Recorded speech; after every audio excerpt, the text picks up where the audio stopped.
So I was not a fan of Rob Reiner at all in any way, shape, or form. I thought he was very bad for our country. When you go after someone who was just brutally murdered, throat slit like that, by that person's son, that makes people think you're the deranged one. Yeah, it's just totally inappropriate and out of line and just factually incorrect. And look, like I got a note from a listener. Why don't we talk about what Rob Reiner said about Trump?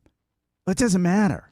Like, nobody's saying that Trump had to say anything about Rob Reiner. Right, like, yeah, he didn't and have that to... was one of the comments that we got, one of the messages that we got on Instagram where Don't say we put anything. a poll about this where, they didn't like Rob Reiner, but Trump should have just stayed away from this one. Right. Another person said, sometimes I wish he would just, and then they put the zip mouth emoji. Nobody is saying that Trump has to go deliver Rob Reiner's eulogy, okay? It's just, like, don't link his brutal death to Trump derangement syndrome when it had nothing to do with it.